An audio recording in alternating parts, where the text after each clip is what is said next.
ವಿಶೇಷ ಚೇತನ ವಿವಾಹಿತೆ ಮೇಲೆ ಕಣ್ಣು, ಪತಿಯ ಕೊಲೆಯಲ್ಲಿ ಅಂತ್ಯ. ಈ ಸ್ಟೋರಿ ಬಹಳ ವಿಚಿತ್ರವಾಗಿದೆ. ಹೀಗೂ ಆಗುತ್ತಾ ಅಂತ ನೀವು ಅಂದ್ಕೊಳ್ತೀರಿ. ವಿಶೇಷ ಚೇತನರು ಅಂದ್ರೆ ನಿಮಗೆ ಗೊತ್ತಿರುತ್ತೆ ಹೇಗಿರ್ತಾರೆ ಅಂತ ಹೇಳಿ. ನೋಡಿ, ಒಂದು ವಿಶೇಷ ಚೇತನ ಜೋಡಿ ಪ್ರೀತಿಸಿ ಮದುವೆಯಾಗಿತ್ತು. ಅವ್ರಿಗೆ ಆತನ ಕಾಟ. ಆತ ಯಾರು ಅನ್ನೋದನ್ನ ನಿಮ್ಗೆ ಹೇಳ್ತಾ ಹೋಗ್ತೀನಿ. ಮೈಸೂರು ಜಿಲ್ಲೆ ನಂಜನಗೂಡು ತಾಲೂಕಿನ ದೇವರಮ್ಮನಹಳ್ಳಿಯಲ್ಲಿ ಈ ಘಟನೆ ನಡೆದಿರೋದು. ಮಾತು ಬಾರದ, ಕಿವಿ ಕೇಳದ ವಿಶೇಷ ಚೇತನರ ನಡುವೆ ಪ್ರೀತಿ ಅರಳಿತ್ತು. 4 ವರ್ಷಗಳ ಹಿಂದೆ ವಿಶೇಷ ಚೇತನರಾಗಿದ್ದಂಥ ಸ್ವಾಮಿ ಮತ್ತು ಸವಿತಾ ಇಬ್ರು ಪ್ರೀತಿ ಮಾಡಿ ಮದುವೆ ಆಗಿದ್ರು. ಅದಾದ ನಂತರ ಮತ್ತೊಬ್ಬ ವಿಶೇಷ ಚೇತನ ಶ್ರೀನಿವಾಸ್ಗೆ ಸವಿತಾ ಮೇಲೆ ಪ್ರೀತಿ ಆಗುತ್ತೆ. ಮದುವೆ ಆಗು ಅಂತ ಸವಿತಾಳನ್ನ ಈ ಮತ್ತೊಬ್ಬ ವಿಶೇಷ ಚೇತನ ಶ್ರೀನಿವಾಸ್ ಟಾರ್ಚರ್ ಮಾಡ್ತಿರ್ತಾನೆ. ವಿಶೇಷ ಚೇತನರೊಂದಿಗೆ ಸೇರ್ಕೊಂಡು ಸವಿತಾ ಅವರ ಪತಿ ಸ್ವಾಮಿಯನ್ನ ಶ್ರೀನಿವಾಸ್ ಕೊಲೆ ಮಾಡಿಬಿಡ್ತಾನೆ. ಕೊಂದು ಶವಕ್ಕೆ ಕಲ್ಲು ಕಟ್ಟಿ ಬಾವಿಗೆ ಎಸೆದಿರ್ತಾನೆ ಆರೋಪಿ ಶ್ರೀನಿವಾಸ್. ನಂಜನಗೂಡು ಗ್ರಾಮಾಂತರ ಪೊಲೀಸ್ ಠಾಣೆಗೆ ಪತ್ನಿ ಸವಿತಾ ದೂರು ನೀಡಿದ್ದಾರೆ. ಎಷ್ಟು ಒಂಥರ ಹೆಂಗಿದೆ ಅಲ್ಲ ಇದು, ವಿಚಿತ್ರವಾಗಿದೆ ಈ ಸ್ಟೋರಿ. ಸವಿತಾ ಮತ್ತು ಸ್ವಾಮಿ ಇಬ್ಬರು ವಿಶೇಷ ಚೇತನರಾಗಿರ್ತಾರೆ. ಅವರು ಪ್ರೀತಿ ಮಾಡಿ ಮದುವೆ ಆಗಿರ್ತಾರೆ 4 ವರ್ಷಗಳ ಹಿಂದೆ. ಆ 4 ವರ್ಷದ ನಂತರ ಕೆಲ ವರ್ಷಗಳ ಬಳಿಕ ಸವಿತಾ ಮೇಲೆ ಮತ್ತೊಬ್ಬ ವಿಶೇಷ ಚೇತನ ಶ್ರೀನಿವಾಸ್ಗೆ ಪ್ರೀತಿ ಆಗುತ್ತೆ. ಮದುವೆ ಆಗು ನೀನು ನನ್ನನ್ನು ಅಂತ ಪೀಡಿಸ್ತಾ ಇರ್ತಾನೆ.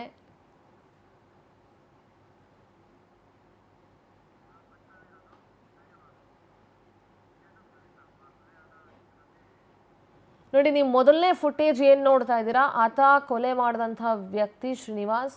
ಮಧ್ಯದಲ್ಲಿ ಅಫ್ಕೋರ್ಸ್ ಸವಿತಾ ಅವರಿದ್ದಾರೆ ಮತ್ತು ಕಪ್ಪು ಬಟ್ಟೆಯನ್ನು ಹಾಕಿರೋದು ಸವಿತಾಳ ಪತಿ ಸ್ವಾಮಿ, ಅಂದರೆ ಕೊಲೆಯಾದಂಥ ವ್ಯಕ್ತಿ. ವಿಶೇಷ ಚೇತನರ ಒಂದು ಗುಂಪನ್ನು ಕಟ್ಕೊಂಡು ಈ ಶ್ರೀನಿವಾಸ್ ಸವಿತಾಳ ಪತಿಯನ್ನು ಸಾಯಿಸ್ಬಿಡ್ತಾನೆ. ಆತ ಇದ್ರೆ ತಾನೇ ಈಕೆ ನನ್ನ ಜೊತೆಗೆ ಬರೋದಿಲ್ಲ ಅಂತ ಹೇಳಿ.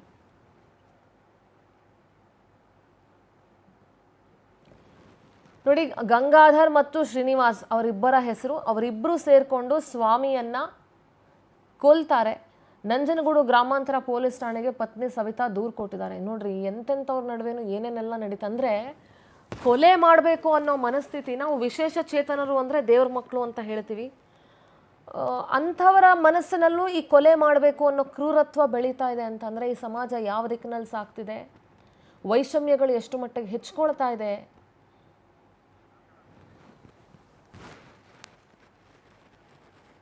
ದಿನಾಂಕ 12/2/26 ಮನೆಗೆ ವಾಪಸ್ ಬಂದಿಲ್ಲ ಅಂತೇಳಿ ಒಂದು ದೂರನ್ನು ಕೊಡ್ತಾರೆ.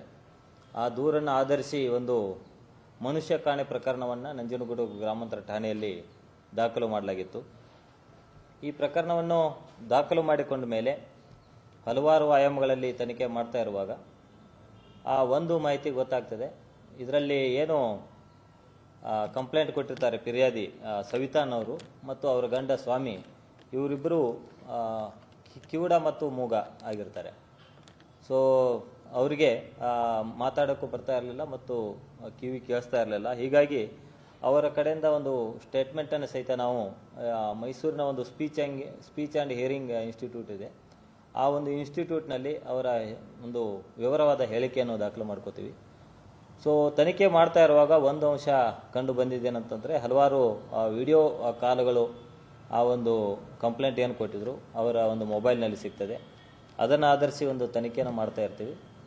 ಈ ಮಧ್ಯದಲ್ಲಿ ಏನು ಸ್ವಾಮಿ ಅಂತಿದ್ದಾರೆ, ಈತನ ಇಬ್ಬರು ಫ್ರೆಂಡ್ಸ್ ಇರ್ತಾರೆ, ಶ್ರೀನಿವಾಸ ಮತ್ತು ಗಂಗಾಧರ್ ಅಂತೇಳಿ.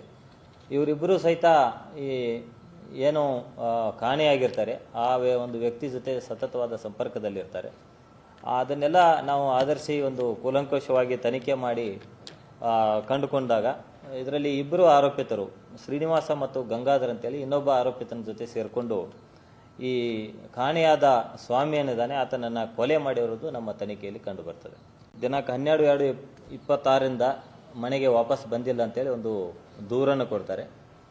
ಪ್ರತಿನಿಧಿ ಪ್ರೇಮ್ ದೂರವಾಣಿ ಸಂಪರ್ಕದಲ್ಲಿ ಜಾಯ್ನ್ ಆಗ್ತಾ ಇದ್ದಾರೆ. ಪ್ರೇಮ್, ಪ್ರೀತಿಸಿ ಮದುವೆ ಆಗಿದ್ದಂಥ ವಿಶೇಷ ಚೇತನ ಜೋಡಿಗೆ ವಿಶೇಷ ಚೇತನರೇ ಕಾಟ ಕೊಟ್ಟು ಸವಿತಾಳ ಪತಿ ಸ್ವಾಮಿಯನ್ನ ಕೊಲೆ ಮಾಡಿರುವಂತಹ ಪ್ರಕರಣ ಇದು. ಇದ್ರ ಬಗ್ಗೆ ಹೆಚ್ಚಿನ ಡೀಟೇಲ್ಸ್ ಏನಿದೆ, ಈ ಪ್ರಕರಣ ಬೆಳಕಿಗೆ ಬಂದಿದ್ದಾದ್ರೂ ಹೇಗೆ, ಪೊಲೀಸರಿಗೆ ಗೊತ್ತಾಗಿದ್ದು ಹೇಗೆ? Please go head Prem. ಸಿಂಧೂರ ಏನು ವಿಶೇಷ ಚೇತನ ವಿವಾಹಿತ ಮಹಿಳೆ ಮೇಲೆ ವಿವಾಹಿತ ಮಹಿಳೆ ಮೇಲೆ ವಿಶೇಷ ಚೇತನನೊಬ್ಬ ಕಣ್ಣು ಹಾಕಿ ಆಕೆಯ ಪತಿಯನ್ನ ಕೊಲೆ ಮಾಡಿರುವಂತಹ ಘಟನೆ ನಂಜನಗೂಡಿನಲ್ಲಿ ನಡೆದಿರುವಂತದ್ದು. ಮೈಸೂರು ಜಿಲ್ಲೆಯ ನಂಜನಗೂಡಿನ ರಮನಹಳ್ಳಿ ನಿವಾಸಿಯಾದಂತಹ ಸ್ವಾಮಿ ಮತ್ತೆ ಸವಿತಾ ಎಂಬುವರು 4 ವರ್ಷಗಳ ಹಿಂದೆ ಮದುವೆಯಾಗಿರ್ತಾರೆ. ಮದುವೆಯಾಗಿ ಅದರ ಜೊತೆಗಾಗಿ ಅವರು ಕೂಡ ಸುಖವಾದ ಸಂಸಾರವನ್ನು ನಡೆಸಿಕೊಂಡಿರ್ತಾರೆ.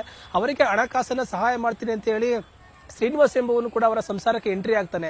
ತದನಂತರವಾಗಿ ಆಕೆಯ ಜೊತೆ ಸ್ನೇಹ ಸಂಪರ್ಕವನ್ನು ಹೊಂದಿರ್ತಾನೆ. ಮತ್ತೆ ಆಕೆಗೂ ಕೂಡ ಶ್ರೀನಿವಾಸ್ ಕೂಡ ಯಾವುದೇ ರೀತಿಯ ಸಂಬಂಧ ಇರೋದಿಲ್ಲ.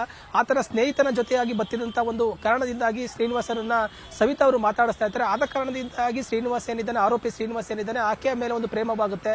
ಗಂಡನನ್ನ ಮುಗಿಸಿದ್ರೆ ಆಕೆಯ ಜೊತೆ ನಾನು ಸಂಸಾರವನ್ನ ಮಾಡಬಹುದು, ಆಕೆಯ ಜೊತೆ ಸೇರ್ಬೋದು ಅಂತೇಳಿ ದುರಾಸೆಯಿಂದ ಆಕೆಯನ್ನು ಕೂಡ ಒಂದು ಬೇರೆ ಕಡೆಗೆ ಕರ್ಕೊಂಡು ಹೋಗಿ ಒಂದು ಸ್ವಾಮಿಯನ್ನ ಕೊಲೆ ಮಾಡಿರುವಂತಹ ಘಟನೆ ನಡೆದಿರುವಂತದ್ದು.